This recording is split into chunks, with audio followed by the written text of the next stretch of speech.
In 11 years of search and rescue work across western North Carolina, I have written or contributed to somewhere around 300 incident reports. Most of them follow a pattern so familiar I could fill in the template from muscle memory. Date, time of call-out, reporting party, subject description, last known point, search area, resources deployed, outcome. There's a small box near the bottom of the form for additional notes, and in my experience, nobody reads it. I have used that box exactly once to write something that mattered, and the district supervisor read it and said nothing, and filed the report with everyone else's. That one entry is what this is about. I was working out of the Tuskegee Ranger District on Nantahala National Forest land in the summer of 2024. I'd been there about 2 years by then, after a stint with the Pisgah District, and before that a few seasons doing trail crew work in the Smokies that eventually led me into the law enforcement and SAR side. I liked Tuskegee. The district covers a big piece of Clay and Cherokee counties in the far western corner of the state, up against the Georgia line. Steep terrain, heavy canopy, a lot of drainages that run fast in spring and settle into these quiet, overgrown creek beds by August.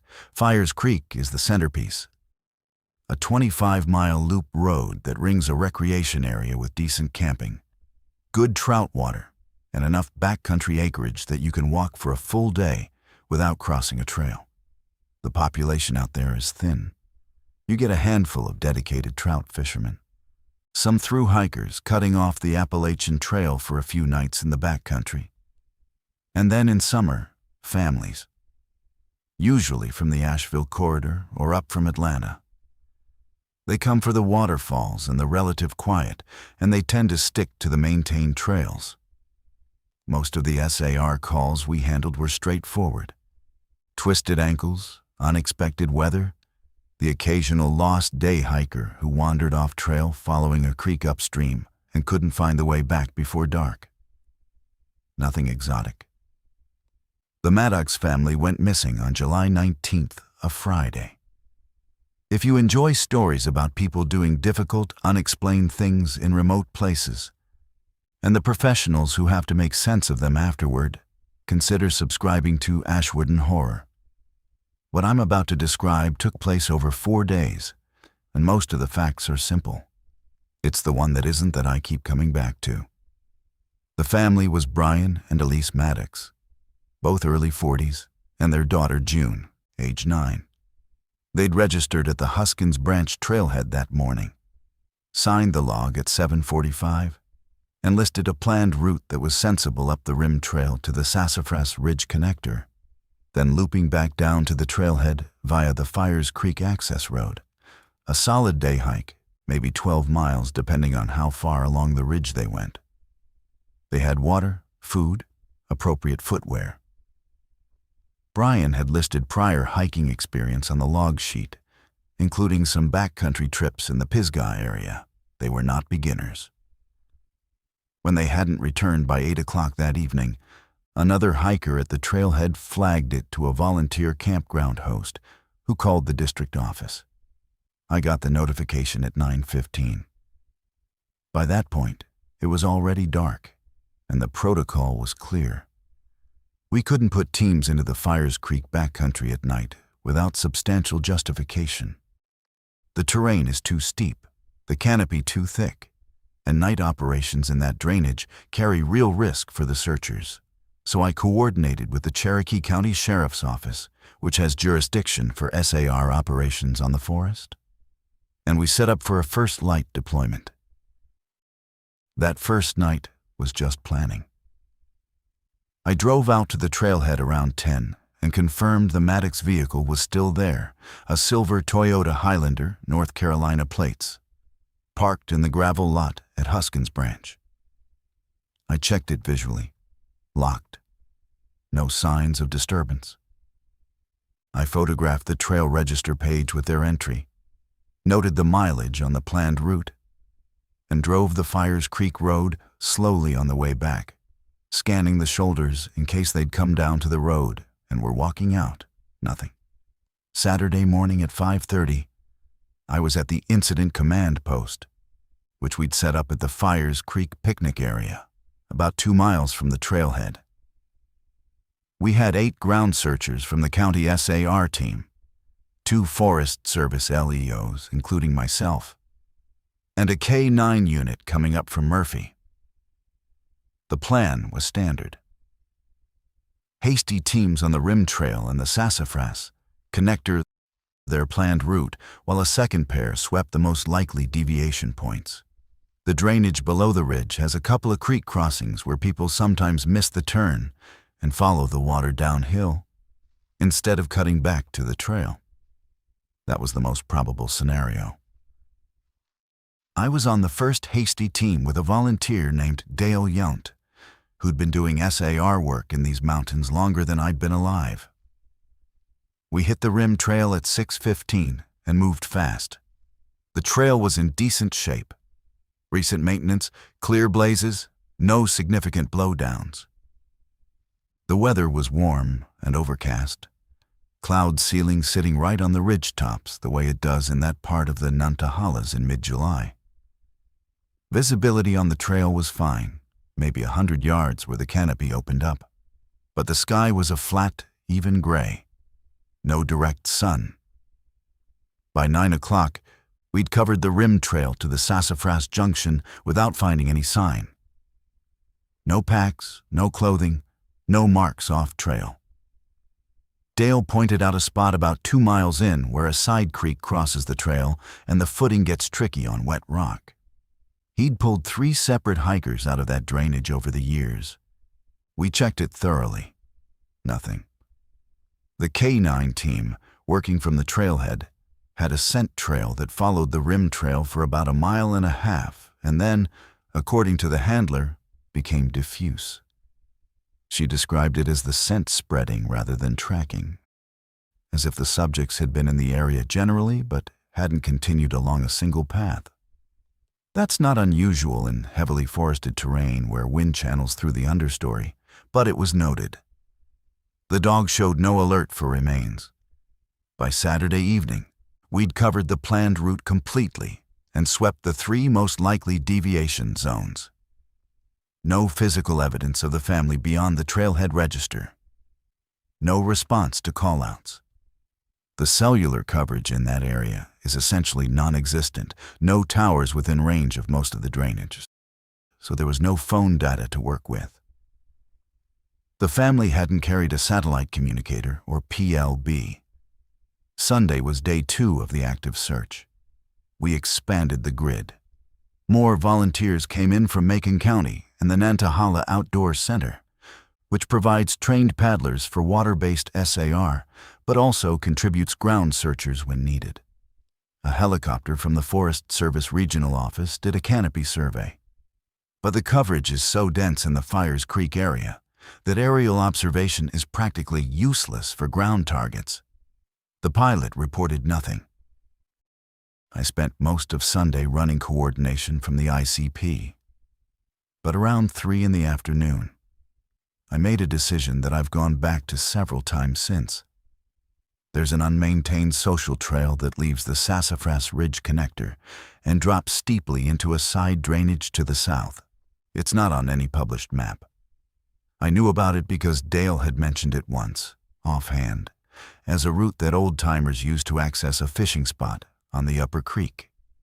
It dead ends at a cliff band after about 1.5 miles, and there's no good reason a family day hiking would take it.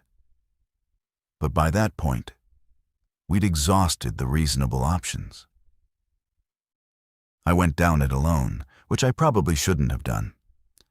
I carried my radio, my pack, and my sidearm, and I told the ICP I was checking a secondary drainage south of the connector. The trail was rough, old, half reclaimed by rhododendron, the kind of path you'd walk right past if you didn't know where the entrance was. The footing was loose soil over rock, and the canopy closed in tight within the first 1/4 mile. It was quiet. The overcast had thickened through the day, and down in that drainage, the light was flat and gray. No contrast. The kind of light where distances compress, and you have to watch your footing carefully, because the ground all reads the same tone. About a mile in, I found a granola bar wrapper caught in a laurel branch at about waist height. Nature Valley, oats and honey. I bagged it. It could have been from anyone, any time, but it was the first physical artifact we'd found outside the trailhead. And I noted the GPS coordinates and continued. The trail deteriorated quickly after that. I reached the cliff band Dale had described, a 20-foot exposure of schist and quartz, dark with moisture, a thin seep running down its face. The social trail ended there. Below the cliff, the drainage steepened into a chute of loose rock and rhododendron, so thick I couldn't see more than 10 feet into it. I called out. My voice sounded flat in the humidity. No response. I turned around and hiked back to the ICP. The wrapper went into the evidence log. It didn't match anything the Maddox family had listed in their food inventory, but Elise's sister, who we'd been in contact with by phone, said they often bought granola bars without tracking the brand. Inconclusive. Monday morning, I was genuinely worried. 72 hours is not a magic number in SAR. There's no biological cutoff where a healthy adult with water access suddenly can't survive, but 3 days overdue with a 9-year-old in the party changes the emotional register. The sheriff's office was preparing a press release. We had the family's photos distributed to every gas station and convenience store between Murphy and Hayesville. At 11:40 that morning, I was at the ICP reviewing grid assignments when my radio clicked. Base Team 4. Team 4 was working the lower Fires Creek access road, checking pull-offs and drainage culverts along the gravel road that loops the recreation area. Routine sweep work. Go ahead, Team 4. We have 3 subjects on foot. Fires Creek Road, approximately mile marker 6. 2 adults, 1 juvenile. They match the description. I was in my truck within 30 seconds. Mile marker 6 on the Fires Creek Road is about 4 miles by road from the ICP, on the south side of the loop. A stretch that runs through bottomland hardwoods with a creek on one side and a steep hillside on the other. When I pulled up, I could see Mike Harden and his partner standing on the road's shoulder, and about 50 yards ahead of them, 3 people walking slowly toward us. It was them. Brian was in front. Elise was behind him, holding June's hand. They were on their feet, walking in the center of the gravel road. And my first thought was that they looked remarkably composed for people who'd been in the backcountry for 3 unplanned days. Their clothing was dirty but intact. They were moving slowly but steadily. Brian had his pack on. June was wearing a pink fleece that her aunt had described. I parked and walked toward them. Mike had already made initial contact and was talking to Brian, who was answering questions in a calm, quiet voice. I remember the first thing I noticed when I got within conversational distance. None of them were sunburned. 3 days in July, even under canopy, even with overcast, you'd expect some color. Their skin looked the same as the registration photo the sister had sent us. Pale, untouched. That registered as odd, but not alarming. I'd seen people come out of the woods looking all sorts of ways. Brian, I'm Ranger Harlan Cole with the Forest Service. We've been looking for you since Friday night. Are any of you injured?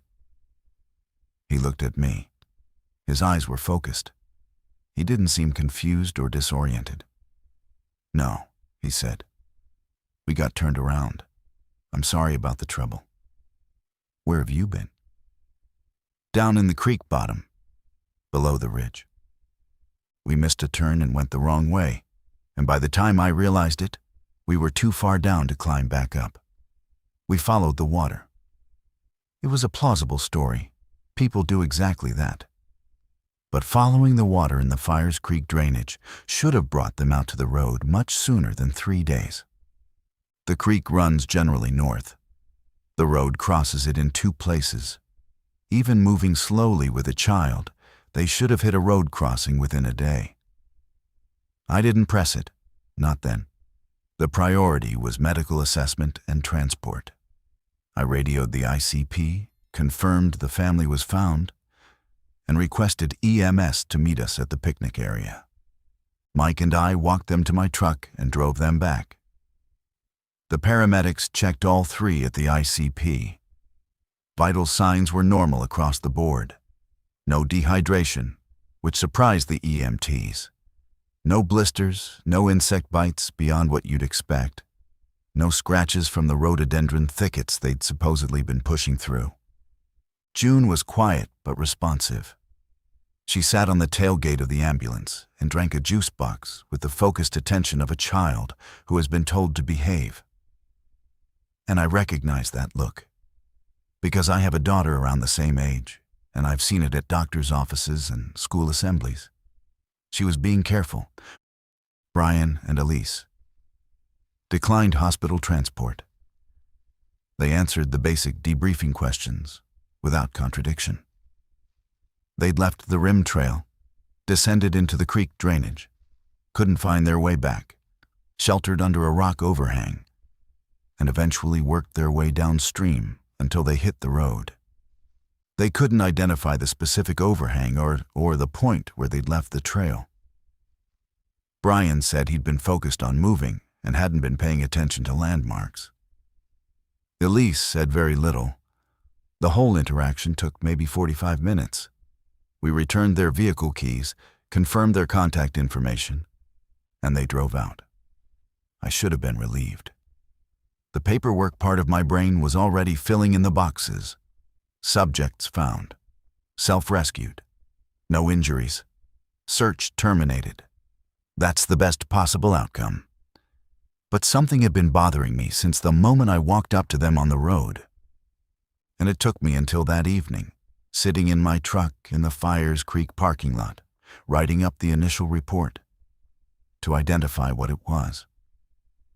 The light that day was flat, completely overcast, thick cloud layer, no direct sun. And in flat light, you don't notice shadows much. Everything looks even. That's why I didn't process it right away. But when I'd approached the family on the road, Brian had been standing on pale gravel in an open section with no canopy directly overhead. The light was diffuse, but it was still daylight. There was still a direction to it. Still enough angle that the trees along the road cast faint, soft shadows on the gravel. Mike Harden was standing about 20 feet from Brian, and I could see Mike's shadow, pale and diffuse, but definitely there, stretching slightly to the northwest on the road's surface. Brian didn't have one. I sat in my truck with the report form in front of me, trying to be precise about this, because I knew how it would sound. I closed my eyes and rebuilt the scene. Mike, shadow. Brian, no shadow. Elise, standing on the road behind Brian, no shadow. June, slightly behind her mother, holding her hand. No shadow. The light was flat. Flat light softens shadows. Sometimes, in very heavy overcast, shadows essentially disappear. I knew that. I'd worked in those conditions 100 times. But the trees had shadows. Mike had a shadow. My truck had a shadow. The ambulance had a shadow. Everything in that scene cast a shadow, except the 3 people we'd spent 3 days looking for. I told myself I'd been focused on the subjects, not on the ground. I told myself flat light plays tricks. I told myself I was tired 3 days of SAR operations. Short sleep, the adrenaline spike of resolution, all of it. The brain fills in what it expects and sometimes fails to record what it doesn't. I wrote the report. In the additional notes box, I wrote, Lighting conditions at the time of contact were heavily overcast. Subjects appeared in good physical condition, inconsistent with 3 days of unplanned backcountry exposure. No shadows observed on subjects at time of contact, noted for record.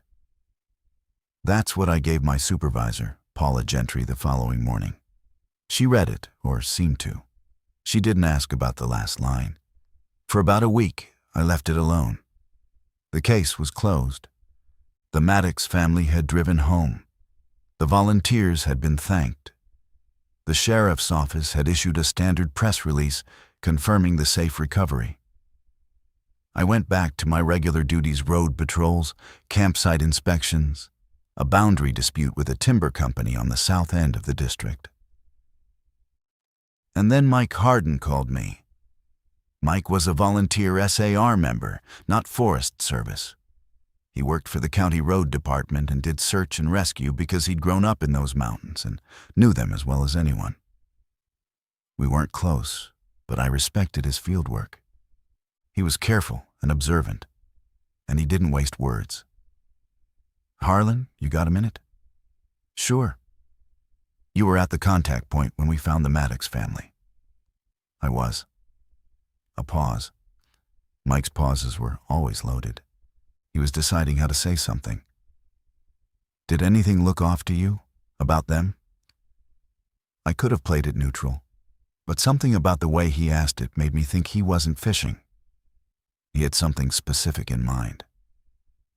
"What are you thinking about, Mike?" "The light on the road, when they were walking toward us." I didn't say anything. "I'm not trying to make a thing out of this," he said. "But I've been going over it. I was standing right there.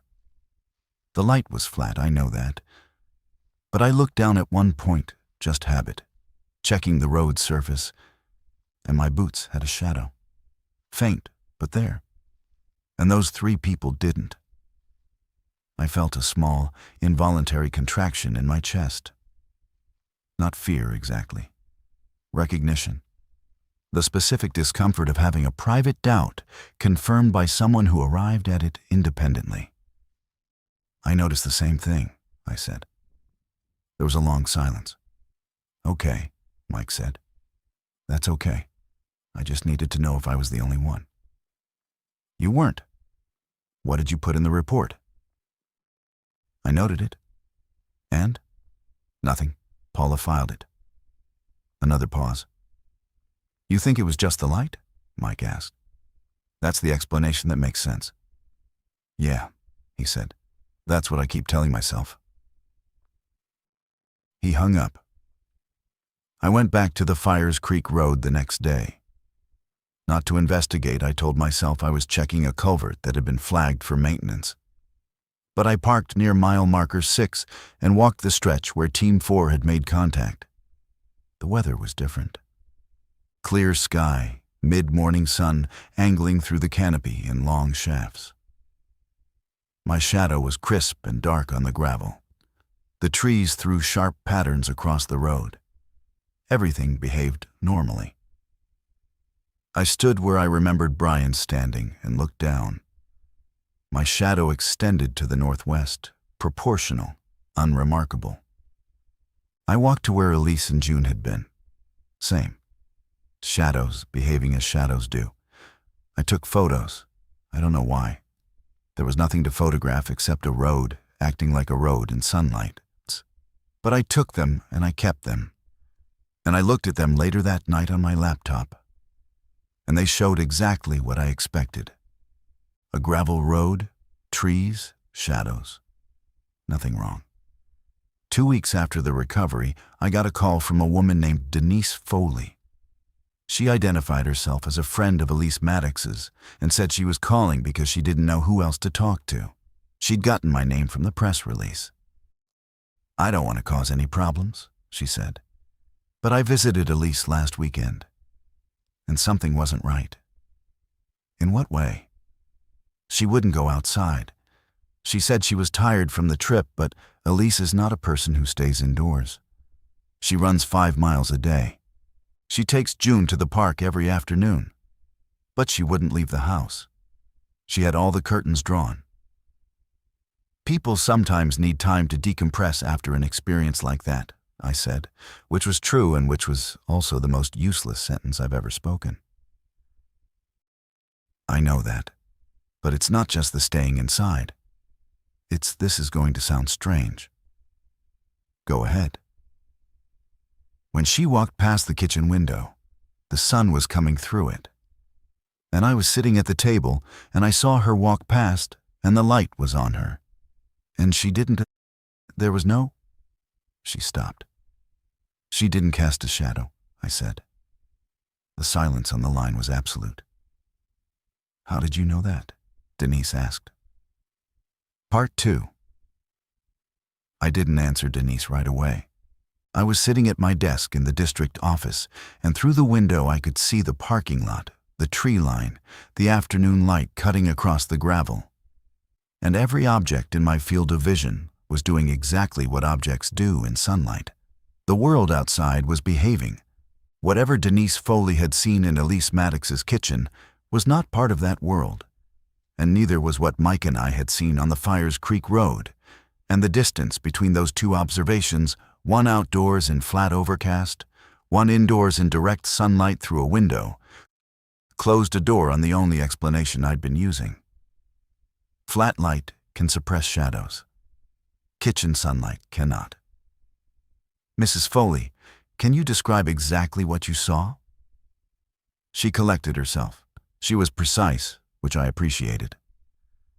She said she'd been sitting at the Maddox kitchen table on a Saturday afternoon. The kitchen faces south and the windows are large. The sun was coming through at a low western angle, throwing long rectangles of light across the tile floor. Elise had walked from the hallway into the kitchen to get a glass of water. She walked through the sunlight. The rectangles of light on the floor did not change. There was no interruption, no silhouette, no darkening. Elise's body blocked nothing. It was like she wasn't there, Denise said. Except she was. I could see her. She was standing right in front of me. But the light went through her, or around her, or I don't know how to say it. Did Elise notice your reaction? I don't think so. She had her back to me. She got the water and went back down the hall. I sat there for probably 5 minutes before I could move. Did you ask her about it? No. What would I say? I was afraid if I brought it up, I don't know. I was afraid. Did you observe the same thing with Brian or June? Brian was at work. June was in her room. I only saw Elise. I asked Denise a few more questions, whether Elise had mentioned the hiking trip, whether June was attending her summer activities, whether Brian seemed different in any way she could identify. Denise said Elise had referred to the trip once, briefly, as a bad experience, and changed the subject. June had not returned to her day camp. Brian was going to work as normal, but Denise hadn't seen him in direct light and couldn't speak to anything about his appearance. After we hung up, I sat with my hands flat on the desk for a while. I was aware that I was now holding 3 independent observations of the same phenomenon. My own from the recovery, Mike Harden's from the same event, and now Denise Foley's from a different location 2 weeks later under completely different lighting conditions. The common element was the family. The variable was everything else: location, weather, time, observer. I am a methodical person. I don't enjoy that about myself necessarily, but it's what the job trained into me. And in that moment, it was useful, because the methodical part of my brain was doing something productive, while the rest of me was just sitting there, not knowing what to feel. The productive thing was this. I was sorting what I knew from what I didn't. What I knew. 3 observers had independently noticed that the Maddox family did not cast shadows. 2 of these observations occurred simultaneously by 2 different people at the recovery scene. One occurred 2 weeks later in a private home by a civilian with no connection to the search. The observations were consistent. The observers had no prior relationship and no reason to coordinate a story. What I didn't know, everything else. I pulled up the case file on my computer. The incident report was there, including my additional note. The medical evaluation from the paramedics was attached normal vitals, no abnormalities. Subjects declined transport. The debriefing summary from Brian was there. I read it again carefully. Brian's account of their route was vague. He'd said they left the rim trail somewhere past the first creek crossing and descended south into the drainage. He couldn't identify the departure point more specifically. He said they'd spent 2 nights sheltering near the creek and then followed it downstream on the 3rd day until they hit the road. The route he described, if you mapped it loosely, was plausible. But it didn't match any likely deviation point that Dale or I had identified during the search. And it didn't account for why the K9 team had lost the scent trail only 1.5 miles from the trailhead, well before the first creek crossing Brian had referenced. None of that was unusual enough to flag at the time. People who've been lost for 3 days often reconstruct their route poorly. Memory under stress is unreliable. The debriefing wasn't an interrogation. It was a welfare check with some navigational questions. We weren't looking for inconsistencies because there was no reason to. They were alive. They were uninjured. The search was successful. But now I was looking. And what I found was not inconsistencies, but absences. Brian's account had no texture. When you debrief someone who's actually been lost in the woods for 3 days, you get details. The rock they tripped on, the stream crossing where the daughter's shoe got wet, the bird that scared them at dawn, the cold night, the specific cold of it, the way the ground felt. Brian's account had none of that. It was a sequence of facts: left the trail, went downhill, followed the water, found the road delivered without sensory detail, as if he were describing a route on a map rather than something that had happened to his body. I noticed this. I noted it. I did not know what to do with it. The following week, I called Dale Yount and asked if he wanted to walk the Fires Creek drainage with me. I didn't explain why in any specific way. I said I wanted to check the side drainage where I'd found the granola bar wrapper, see if there was any gear or evidence we'd missed during the active search. Dale said sure. We went on a Wednesday morning in early August. The weather was clear, temperatures in the low 80s by mid-morning, which in that drainage means the humidity settles into the understory like a physical weight. We parked at the Huskins Branch trailhead and took the rim trail to the Sassafras connector, the same route Team 1 had covered during the search. Dale walks with the efficiency of someone who has been moving through Appalachian terrain for 50 years. He doesn't hurry, but he doesn't pause. He reads the trail surface the way I read a report automatically, continuously, processing without conscious effort. About 2 miles in, at the creek crossing he'd flagged during the search, he stopped. "This is where I'd have gone off if I was them," he said. "Creek's inviting, good water sound, easy to follow downstream and think you're making progress." Brian said they left the trail past the first crossing.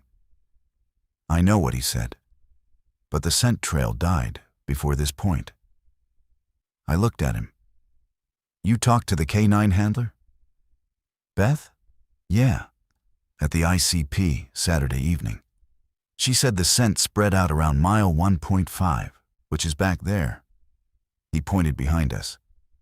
"Before any creek crossing, before any logical deviation point." "What does that mean to you?" Dale shrugged. "Means they stopped walking on the trail before they got to anywhere you'd leave it, or they left the trail somewhere the dog couldn't read." "Like where?" He looked around at the canopy, the dense rhododendron, the understory growth. "Nowhere good. We continued to the Sassafras Connector and then took the social trail south, the one I'd followed alone during the search. Dale had never been down it, despite knowing about it, which told me something about how little reason there was to go there. The trail was worse than I remembered. 2 weeks of August growth had closed in the rhododendron corridors, and we were pushing through branches half the time. We reached the cliff band. Dale studied it for a while. He looked at the seep, the rock face, the chute below. "Nobody came through here with a kid," he said. "I know." "So what are we doing here, Harlan?" I told him. Not about the shadows. I wasn't ready to say that out loud to Dale Yunt, whose opinion I valued and whose respect I did not want to lose. But I told him that the family's account didn't sit right, that the physical condition they were in was inconsistent with 3 days of exposure, and that a civilian contact had reported behavioral changes in Elise that went beyond normal post-incident stress. Dale listened without interrupting. When I finished, he didn't say anything for about 30 seconds. Then he said, "I've pulled people out of these mountains who swore they were gone for 1 night when it was 4. And I've pulled people out who said it was a week when it was 2 days. The woods do things to time, especially down in the drainages where you can't see the sky." You think they were confused about their route? I think they might have been confused about more than their route. But that's not something I can put in a report, and neither can you. That was Dale. He'd arrived at the border of what his experience could explain, and he stopped there without drama. We hiked back out. At the trailhead, Dale paused by his truck. "The girl," he said, "June. She didn't say a word the whole time they were at the ICP. You noticed that?" I noticed. Kids who've been lost in the woods, when they come out, they either can't stop talking or they cry. She did neither. He got in his truck and left. The next thing that happened was my doing. And I'll own it as a decision I made with incomplete information and no authority. I drove to the Maddox residence. They lived in a subdivision outside of Silva, about an hour and a half from the district office. I went on a Saturday, off-duty, in my personal vehicle. I did not tell Paula. I did not coordinate with the sheriff's office. I did not have a professional reason to be there.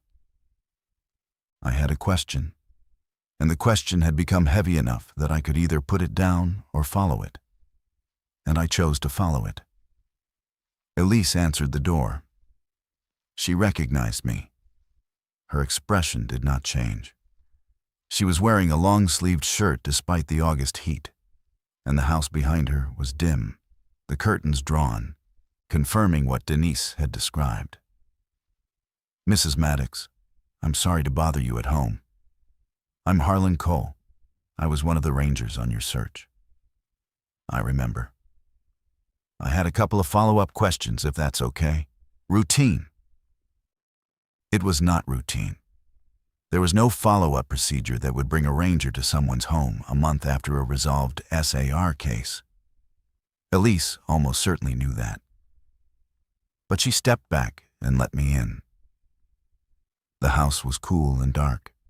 Living room to the right, kitchen straight ahead. I could see the windows Denise had described. The curtains were heavy, lined, the kind you'd put in the bedroom. They were closed tight. Very little light got in. "Is Brian home?" "He's at the hardware store. He'll be back in an hour or so."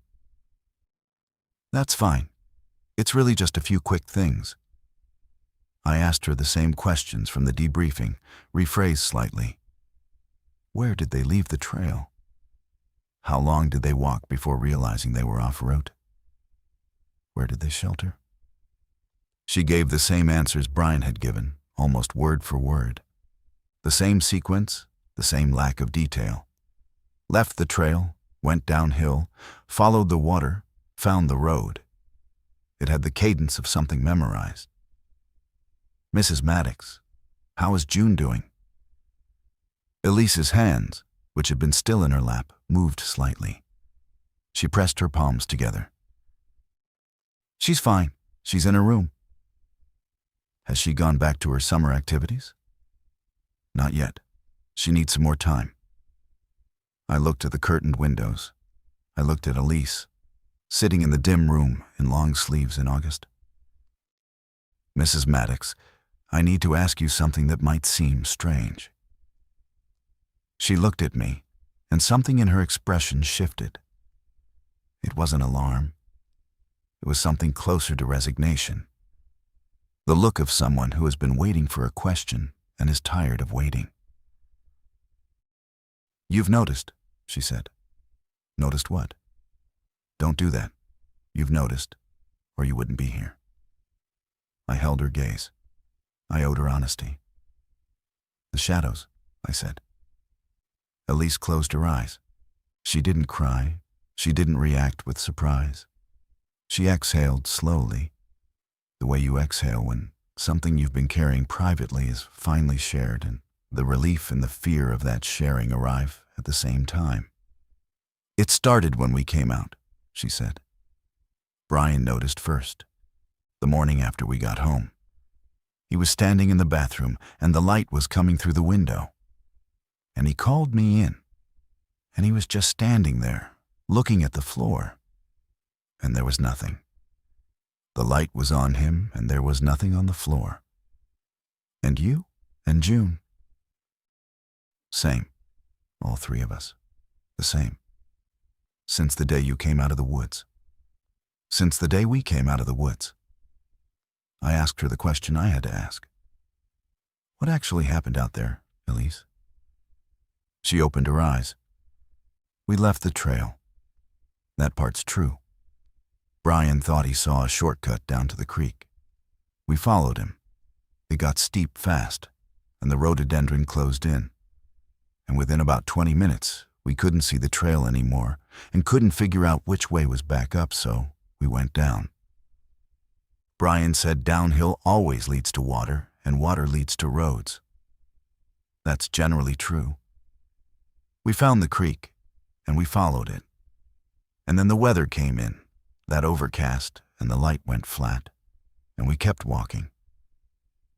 And at some point, I realized I couldn't see our shadows anymore. I thought it was just the clouds, but we kept walking.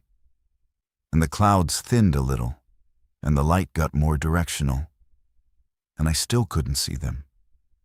And I looked at Brian, and I could tell he'd noticed too, because he stopped walking, and he was looking at the ground around his feet. What did you do? Nothing. What do you do? We kept walking. June didn't seem to notice, or if she did, she didn't say anything. We walked all day. The creek didn't go anywhere. It just kept going, and the drainage didn't open up, and we never hit a road or a crossing. And then it got dark, and we stopped. And the next day? Same. Walked. No shadows. The forest didn't change. The creek didn't lead anywhere. It was like walking on a treadmill. The trees looked the same. The creek sounded the same. I started marking trees with a rock to see if we were passing the same spots, and we weren't. The marks were always behind us. We were moving. But nothing changed. For 3 days. I don't think it was 3 days. I waited. It felt longer. Brian thinks it was longer.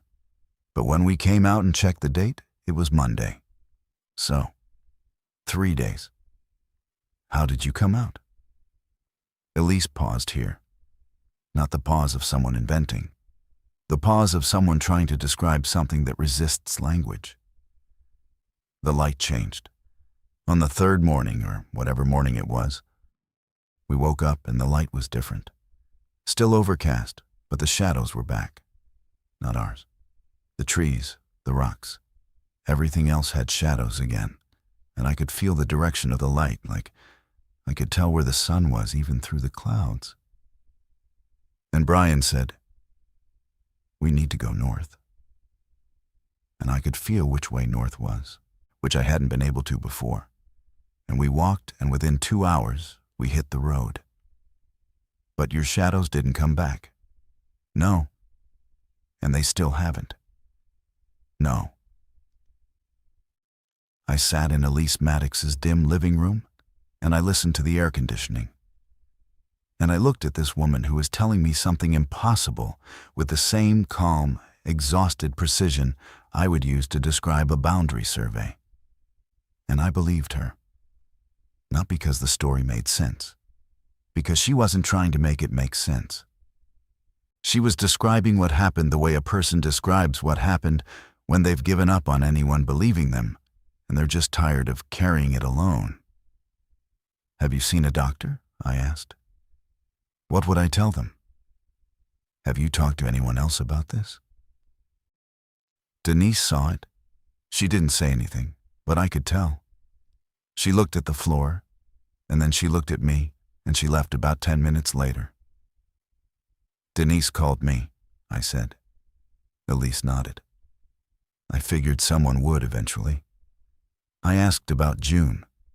Elise said June understood that something was different, but processed it with the practical adaptability of a 9-year-old. She didn't go outside during the day because her mother and father didn't, and she hadn't asked why. Kids model the household.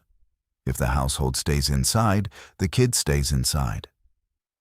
Elise said June had asked once, early on, why the light went through her hand. And Brian had said, "We're figuring that out."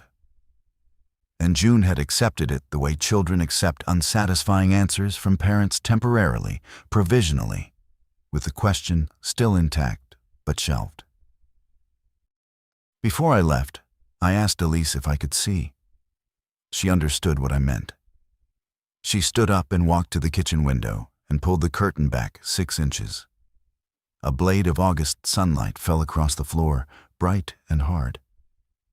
Elise stepped into it. The light hit her. I could see it on her shirt, on her face, on her hands. She was illuminated. She was present, solid, a woman standing in sunlight in her own kitchen. On the floor, the rectangle of light was unbroken. It extended to the base of the counter behind her, and it did not contain her shape. There was no shadow, not a faint one, not a partial one. The light on the floor behaved as if she were not there. I looked at her, and I looked at the floor, and I looked at her again, and I felt something I'd never felt before in my professional life, which was the total failure of every framework I had for evaluating what I was seeing. I have encountered things in the field I couldn't immediately explain. Equipment malfunctions, disoriented subjects, anomalous tracks, weather that didn't match the forecast. Every one of those had a category. Every one of those could be discussed in terms I shared with my colleagues. This didn't. I drove home. I sat in my driveway for 20 minutes before going inside. Over the next 2 weeks, I did several things. I pulled weather data for the Fires Creek area for July 19th through 22nd. Overcast conditions were confirmed for Saturday through Monday. But Friday, the day the family entered the woods, had been partly cloudy with afternoon sun, if their shadows had been present when they started hiking, and absent when they came out. The change occurred somewhere in between, in the woods during the overcast period. I contacted Beth Maynard, the K9 handler, and asked her to describe the scent behavior in more detail. She told me what Dale had relayed the scent spread rather than tracked, but added something she hadn't included in her written report. She said her dog, a bloodhound named Porter, who had been working SAR for 6 years, had stopped at the scent spread point and refused to advance. Not alerted, not tracked in circles, just stopped. She said she'd never seen him do that before. She'd attributed it to the trail conditions and the humidity and moved to a different search segment. She hadn't thought about it again until I called. I pulled my photographs from the recovery scene. I'd taken 6 or 7 shots of the Maddox family at the ICP, standard documentation. The overcast had been thick enough that the images were flat, low contrast, and the gravel surface in the photos was an even gray white. I enlarged them on my laptop and examined the ground beneath and around the subjects. In every photograph, Mike Hardin's shadow was faintly visible on the gravel. My shadow was visible at the edge of one frame. The ambulance cast a soft shadow. A folding table at the ICP cast a soft shadow. The 3 members of the Maddox family, in every photograph where they appeared, cast no shadow of any kind. The gravel beneath them was uninterrupted. I saved copies of the images. I printed 2 sets. I put one in the case file and one in an envelope in my desk at home. I called Mike Hardin and told him about the photographs. He was quiet for a long time.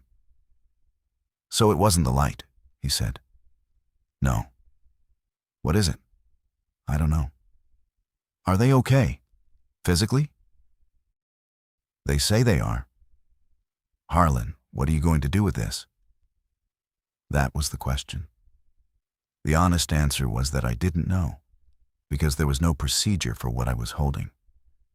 There's no incident code for a family that came out of the woods without shadows. There's no referral form for a phenomenon that 3 people observed independently and that photographic evidence confirms. The institutional vocabulary I'd used for 11 years covered injury, death, criminal activity, environmental hazard, and administrative error. This was none of those things. The family was alive. They were not injured. No crime had been committed. The forest was not damaged. No regulation had been violated. By every measure the system recognized. The case was closed, and the outcome was good. I wrote a supplemental report. I attached the photographs. I described the observations of mine, Mike's, Denise's. I described my conversation with Elise. I used neutral language throughout. I did not speculate. I did not use the word impossible or unexplained. I presented the observations as documented, noted the consistency across observers and lighting conditions, and recommended that the file be flagged for any future incidents involving the same family or the same area of the Fires Creek drainage. I gave it to Paula Gentry. She read it in front of me, all 4 pages. When she finished, she set it down on her desk and looked at me over her reading glasses. "Harlan." "Yes, ma'am." "These photographs, you took them at the ICP." "I did." "And you're saying the family doesn't have shadows in the pictures?" "I'm saying the photographs show no shadows for the 3 subjects, while other people and objects in the same frames do cast visible shadows. That's a factual description of what the images show." Paula took off her glasses. She rubbed the bridge of her nose. "I'm going to file this," she said, "because you wrote it, and your work has always been reliable, and I'm not going to pretend you didn't submit it. But I don't know what to do with it. And I want you to understand that nobody above me will know what to do with it either." "I know." "Is the family in danger?" "I don't know." "Is anyone else in danger?" "I don't know that either." "Are you planning to continue investigating?" I thought about that. "No," I said. "I've documented what I observed and what was reported to me. I don't have the expertise to go further, and I don't know what further would look like." Paula nodded. She put the supplemental report in the case folder and put the case folder back in the filing cabinet. That was the last time either of us discussed it in the office. In September, I drove to Silva again. I told myself it was to check on the family. It was, partly. But I also wanted to see the shadows again, or not see them, because the part of my memory that stored the image of Elise standing in the sunlit kitchen had started to feel unreliable.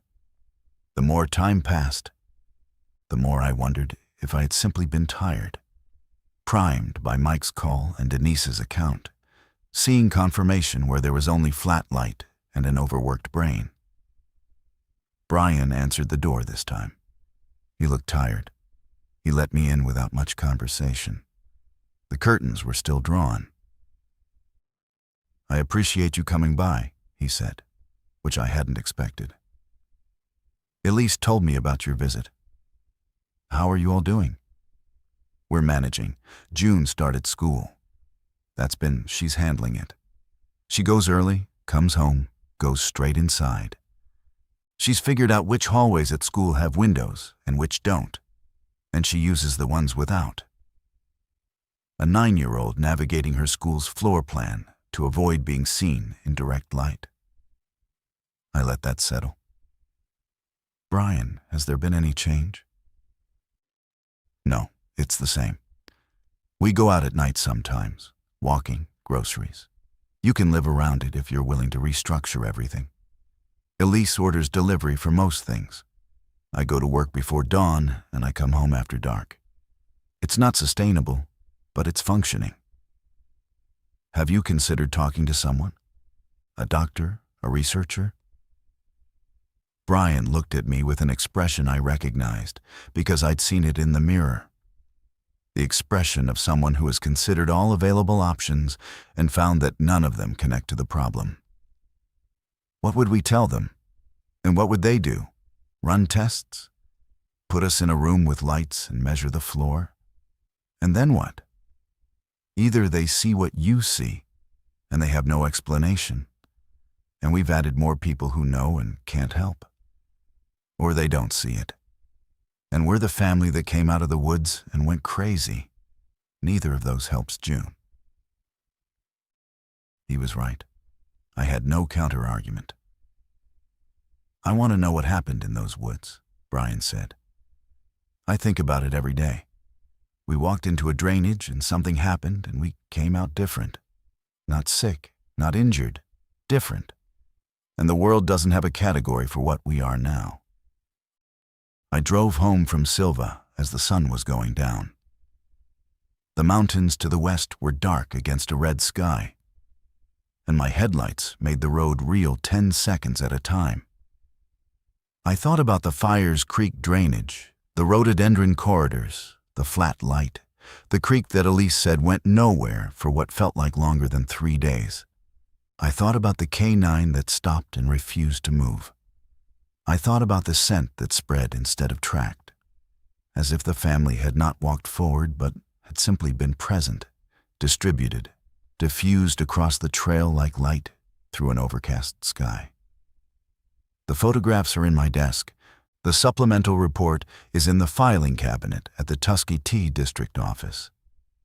Paula retired last spring, and her replacement hasn't asked about it. Mike Harden and I don't discuss it. Denise Foley hasn't called again.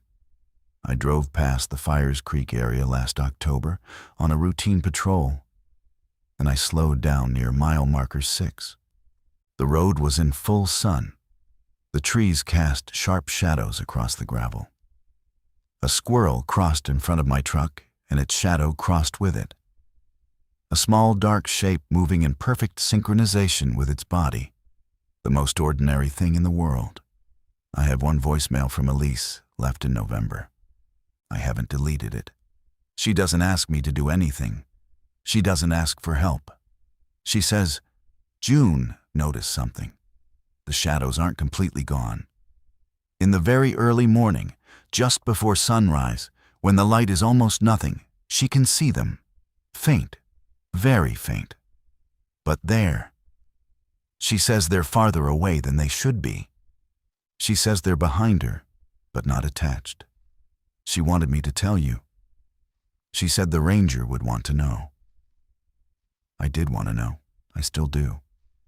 The most basic thing in the physical world, an object stands in light, and it casts a shadow, is not happening to 3 people who walked into a drainage in the Nantahala National Forest and came out alive, uninjured, and changed in a way that I can document, that I can photograph. that 2 other people have independently observed, and that I cannot explain. The case is closed. The file is complete. Every box on the form is filled in. And every morning, in a house in Silva with the curtains drawn, a 9-year-old girl checks the floor in the first gray light before sunrise, looking for a shadow that she says is there but farther away than it should be, not attached, drifting somewhere behind her in the near dark. Like something that followed her out of the woods but couldn't quite keep up.